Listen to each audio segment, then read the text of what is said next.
नमस्कार दोस्तों, most welcome है आपका इस red diamond coaching channel with Mintu Babu पर। हम इस वीडियो में बातचीत करेंगे करंट अफेयर्स के बारे में, जो कि सभी एग्ज़ाम में बहुत ज़्यादा पूछा जाता है। नियर अबाउट आजकल के दिनों पे करंट अफेयर का वेटेज और भी ज़्यादा हो गया है। तो हम लोग यहाँ पे देखेंगे कि जो आप एग्ज़ाम देने वाले हैं उसमें हम 23 जून सन 2020 का करंट अफेयर, ठीक है, 23 जून सन 2020 का करंट अफेयर हमें नई सीरीज़ शुरू कर रहे हैं अपने चैनल पे। ये आपको धीरे धीरे गुणवत्तापूर्ण क्वालिटी में आपको मिलती रहेगी, ठीक है। तो हम लोग शुरू कर रहे हैं कि करंट अफेयर, इसमें हम आपको पहले एक पंक्ति के रूप में करवाएंगे, ठीक है। एक पंक्ति के रूप में हम आपको करंट अफेयर करवाएंगे और उसके बाद एक पंक्ति के बाद हम आपको इसमें डिटेल में करवाएंगे, फिर क्वेश्चन आंसर पूरा सेट लगवाएंगे। तो ये बहुत अच्छा पूरा सेशन होने वाला है, बहुत बढ़िया सेशन होने वाला है। तो चलिए देखते हैं।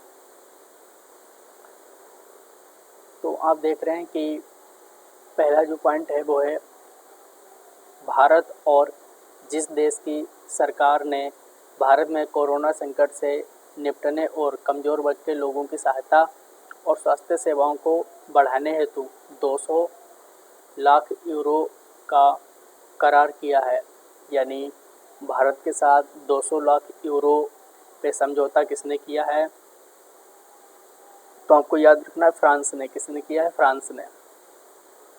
नेक्स्ट, विश्व शरणार्थी दिवस जिस दिन मनाया जाता है, तो कब मनाया जाता है शरणार्थी दिवस? तो वो 20 जून को मनाया जाता है। कब? 20 जून को।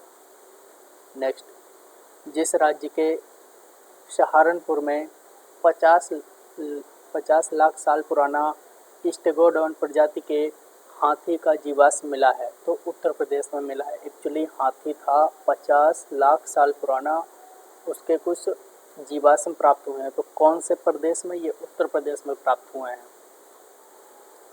हाल ही में दक्षिण एशिया में आर्थिक कूटनीतिक संबंधों के चलते चीन द्वारा जिस देश से चीन में निर्यात होने वाले सामान पर 97%, ध्यान रखिएगा, 97% तक की छूट की घोषणा की गई है। तो कहाँ? बांग्लादेश में। कहाँ? बांग्लादेश में।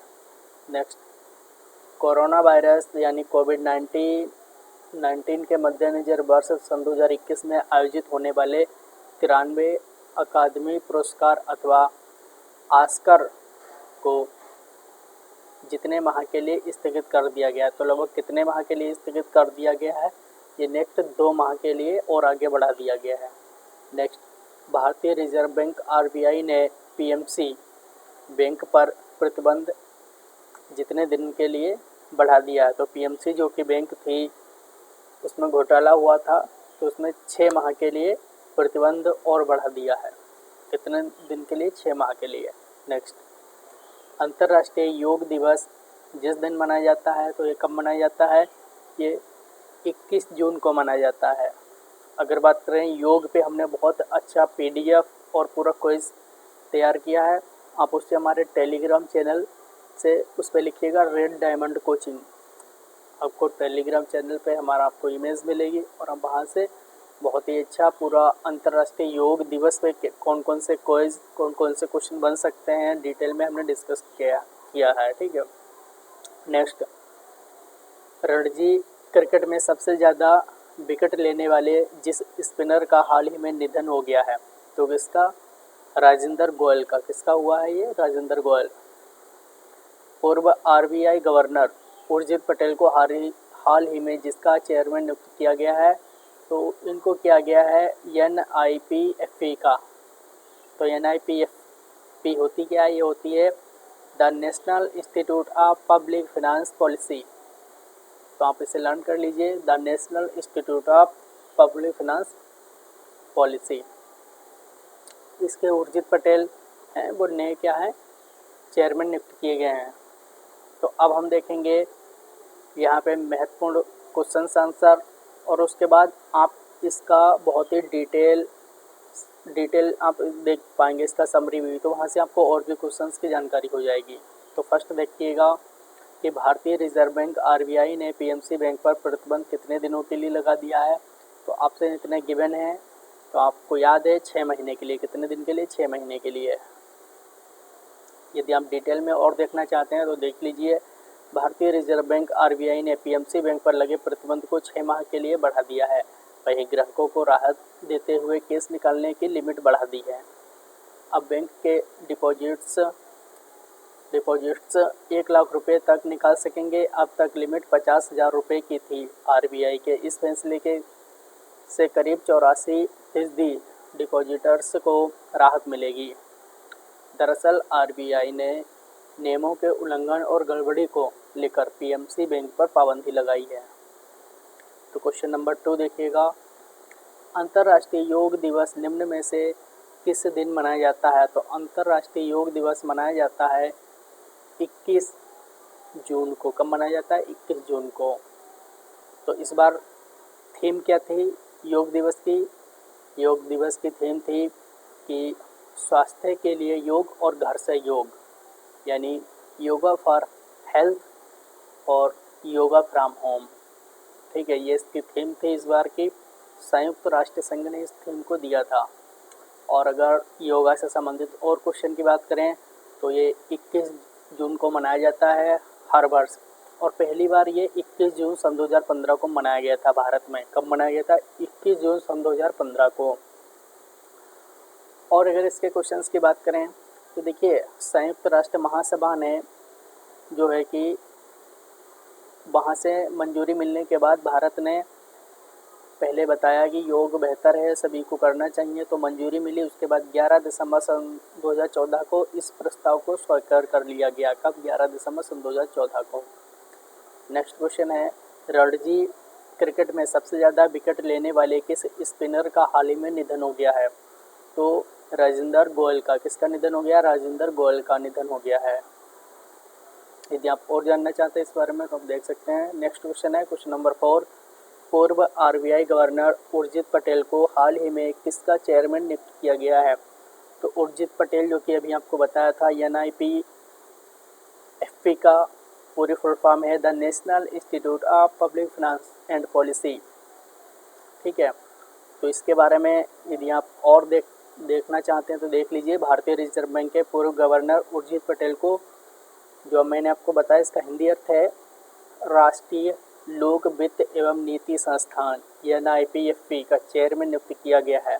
आर्थिक शोध संस्थान ने कहा कि उर्जित पटेल 22 जून सन 2020 को यह पद संभालेंगे।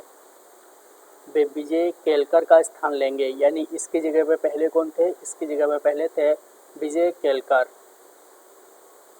विजय केलकर 1 नवंबर सन 2014 को संस्थान के चेयरमैन का पद संभाला था। उर्जित पटेल 10 दिसंबर सन 2018 को आरबीआई गवर्नर के कार्यकाल पूरा होने से पहले ही इस्तीफा दे दिया था। तो ये एक बड़ी बात थी। नेक्स्ट, हाल ही में उत्तराखंड में किस प्रसिद्ध लोक गायक और संगीतकार का 94 वर्ष की उम्र में निधन हो गया है? तो कौन है? तो हैं जीत सिंह नेगी। कौन? जीत सिंह नेगी। तो देख लीजिएगा इनके बारे में और भी बात। देखिए, उत्तराखंड के हैं ये। तो उत्तराखंड के मुख्यमंत्री जितेंद्र सिंह रावत ने लोक गायक और गीतकार जीत सिंह नेगी के निधन पर शोक व्यक्त किया है। तो उत्तराखंड का मुख्यमंत्री कौन है? तो त्रिवेंद्र सिंह है। ठीक है, लेकिन इन्होंने इतना अच्छे कलाकार थे, कौन? जीत सिंह, तो उनके लिए शोक व्यक्त किया है। और देख लीजिएगा, HMV ने साल 1947 में उनके गीतों को उन्हीं की आवाज़ में रिकॉर्ड किया था। जीत सिंह नेगी ये लोकप्रियता हासिल करने वाले पहले गढ़वाली लोक गायक थे। लोक गायक जीत सिंह नेगी को गोपाल बाबू गोस्वामी लेजेंडरी सिंह से सम्मानित किया गया है। जीत सिंह नेगी का सिर्फ प्रसिद्ध लोक गायक हैं बल्कि ना ही सिर्फ प्रसिद्ध लोक गायक हैं बल्कि उत्कृष्ट संगीतकार, निर्देशक और रंगकर्मी भी रहे हैं। 2 हिंदी फिल्मों में उन्होंने बतौर सहायक निर्देशक के रूप में भी काम किया है। क्वेश्चन नंबर 6 देखिए, भारत और किस देश की सरकार ने भारत में कोरोना संकट से निपटने और कमज़ोर वर्ग के लोगों की सहायता के लिए स्वास्थ्य सेवाओं को बढ़ाने हेतु 200 लाख करोड़ यूरो का करार किया है, यानी 200 लाख यूरो पे मंजूरी दी है? तो किसने दी है? फ्रांस ने दी है ये। अब देख लीजिएगा, भारत और फ्रांस की सरकार ने भारत में कोरोना संकट से निपटने और कमज़ोर वर्ग के लोगों की सहायता और स्वास्थ्य सेवाओं को बढ़ाने हेतु 200 लाख यूरो का करार किया है। फ्रांस इस ऋण के माध्यम से भारत के साथ कोविड-19 संकट के मद्देनज़र देश और केंद्र सरकार की क्षमताओं को बढ़ाने और देश के सबसे कमज़ोर लोगों की सहायता का काम करेगा। इसके लिए विश्व बैंक द्वारा भारतीय अधिकारियों के सहयोग से कार्ययोजना बनाई है, जिसका लक्ष्य भारत सरकार के मौजूदा सामाजिक सुरक्षा उपायों और को उनके अनुकूल बनाना है। नेक्स्ट क्वेश्चन है, विश्व शरणार्थी दिवस निम्न में से किस दिन मनाया जाता है? तो विश्व शरणार्थी दिवस 20 जून को मनाया जाता है। कब? 20 जून को। और आप जानते हैं 21 जून को मनाया जाता है क्या? अंतर्राष्ट्रीय योगा दिवस।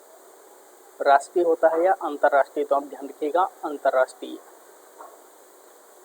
तो विश्व शरणार्थी दिवस प्रत्येक वर्ष 20 जून को मनाया जाता है। ये दिवस दुनिया भर में शरणार्थियों की स्थिति के बारे में जागरूकता बढ़ाने के लिए समर्पित है। इस दिन का उद्देश्य शरणार्थियों की दुर्दशा पर ध्यान आकर्षित करने इस दिन संयुक्त राष्ट्र शरणार्थी एजेंसी UNRWA को शरणार्थियों के लिए संयुक्त राष्ट्र उच्च आयुक्त के रूप में जाना जाता है, जो विभिन्न कार्यक्रमों की मेज़बानी करता है और अपने अभियान के लिए विषय की घोषणा भी करता है। किस राज्य के सहारनपुर में 50 लाख साल पुराना स्टेगोडॉन प्रजाति के हाथी का जीवाश्म मिला है? तो बताइएगा कहाँ मिला है? आपको बताया गया था तो यूपी में, उत्तर प्रदेश में, जहाँ पे क्या है, महाराज योगी आदित्यनाथ जी इस समय मुख्यमंत्री हैं। नेक्स्ट है, तो इनके बारे में यदि आप और देखना चाहते हैं तो देख लीजिएगा, डेटा सिर्फ यही है। क्वेश्चन नंबर 9, हाल ही में दक्षिण एशिया में आर्थिक कूटनीतिक संबंधों के चलते चीन द्वारा किस देश से चीन में निर्यात होने वाले सामान पर 97%, 97% टैरिफ छूट की घोषणा की गई है? तो ये की गई है बांग्लादेश। किसने की है? ये की है बांग्लादेश ने। अब इसके बारे में डिटेल में देखेंगे। बांग्लादेश के विदेश मंत्रालय द्वारा इस बात की जानकारी दी गई है कि मत्स्य और चमड़े के उत्पाद को कवर करने वाली 97% वस्तुओं को चीनी टैरिफ, यानी चीन की जो वहाँ पे क्या है, यह जो कर है उससे छूट दी जाएगी। चीन का ये कदम ढाका बीजिंग संबंधों के लिए महत्वपूर्ण साबित हो सकता है। बांग्लादेश पहले ही एशिया प्रांत व्यापार समझौते यानी एशिया पैसिफिक ट्रेड एग्रीमेंट के तहत 3095 वस्तुओं के लिए टैरिफ छूट प्राप्त करता है। चीन द्वारा की गई नवीनतम घोषणाओं के परिणाम स्वरूप बांग्लादेश को अब 8256 सामानों को चीनी टैरिफ से छूट दी जाएगी। तो डेटा मैंने हाईलाइट किया है, आप ध्यान दीजिएगा। कोरोना वायरस कोविड-19 के मद्देनज़र वर्ष सन 2021 में आयोजित होने वाले 93 अकादमी पुरस्कार अथवा ऑस्कर्स को कितने माह के लिए स्थगित कर दिया गया है? तो 2 माह के लिए स्थगित कर दिया गया है। ये सब, और ये कब स्थगित किया गया था? First time. तो फर्स्ट टाइम कब किया गया था? नई घोषणा के अनुसार अकादमी पुरस्कारों को 25 अप्रैल सन 2021 तक के लिए स्थगित कर दिया गया है। इससे पूर्व 93 ऑस्कर पुरस्कार का आयोजन 28 फरवरी सन 2021 को किया जाना था। उल्लेखनीय है कि यह चौथी बार है जब ऑस्कर स्थगित किया गया है। सर्वप्रथम 1938 में लॉस एंजलिस में, ठीक है, बाढ़ आ गई थी। तो लॉस एंजलिस में जब बाढ़ आई थी 1938 में, तब स्थगित किया गया था। अकादमी पुरस्कारों को स्थगित किया गया था। इसके बाद एक बार पुनः वर्ष 1968 में मार्टिन लूथर किंग जूनियर की हत्या के बाद और 1981 में 40वें अमेरिकी राष्ट्रपति रोनाल्ड रीगन की हत्या के प्रयास के बाद ऑस्कर को स्थगित किया गया था। तो फर्स्ट टाइम कब स्थगित किया गया था? ये डेटा इम्पॉर्टेंट है, आप देख सकते हैं। तो ऐसा ही आपको इम्पॉर्टेंट करंट अफेयर्स मिलते रहेंगे। आप देख रहे थे red diamond coaching channel with Mintu Babu. आप हमारे यूट्यूब चैनल को लाइक, शेयर और सब्सक्राइब करें और टेलीग्राम से भी आप जुड़ जाएं। हम धीरे धीरे इसमें इम्प्रूवमेंट करके आपको और बेनिफिट प्रोवाइड करवाएंगे। कमेंट सेक्शन में बताइएगा आपको ये कैसा लगा। जल्द ही मिलते रहेंगे ऐसे ही नेक्स्ट टाइम, तो तब तक के लिए नमस्कार।